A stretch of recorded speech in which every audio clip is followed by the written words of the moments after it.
서울 서부지법 폭동 사태와 관련해 지금까지 1심 선고를 받은 6명 모두 징역형이 선고됐습니다. 범행을 인정하고 반성하는 걸 참작한 경우에도 이 같은 판결이 내려졌는데요. 현재 재판 중인 90여 명 중 상당수는 혐의를 부인하는 가운데 이들에 대한 처벌 수위도 주목됩니다. 임혜진 기자가 보도합니다.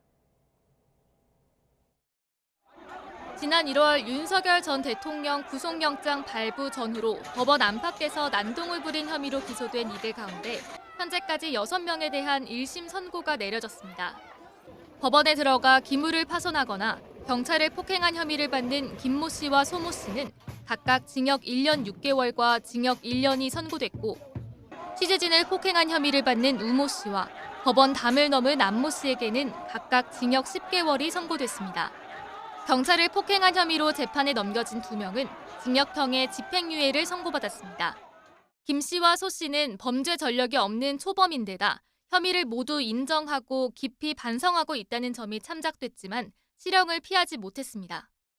두 사람 다 법원 경내나 1층 로비까지 진입하긴 했지만 내부 깊숙한 곳까지 들어가진 않았고, 김 씨의 경찰관 폭행도 몸으로 밀친 수준이라 상해가 심각하지 않은 점이 고려됐는데도 중형이 선고됐습니다.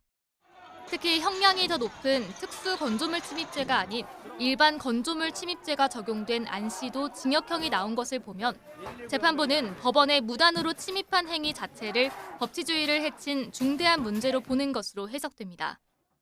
실제로 재판부는 안 씨에 대해 재판이 자신의 견해와 다르다는 이유로 불법적으로 법원을 공격하는 것은 법원을 심각하게 위축시키고 법치주의를 후퇴하게 만든다고 질타하기도 했습니다.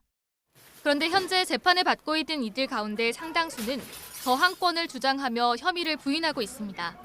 재판부를 믿을 수 없다면서 관할 이전 신청을 하고 법정에 나오지 않는 경우도 있는데, 범행을 반성하지 않는 것도 양형 가중 사유로 앞선 다른 가담자들의 재판보다 더 높은 형량이 선고될 수 있다는 전망도 나옵니다.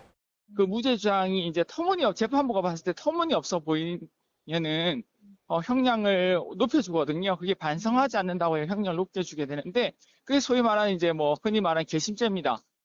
특히 판사실에 있는 법원 7층까지 침입해 영장을 발부한 판사를 찾아다니거나 법원에 불을 지르려 한 혐의를 받는 피고인들은 무거운 처벌을 피하기 힘들 거라는 분석이 많습니다. YTN 임혜진입니다.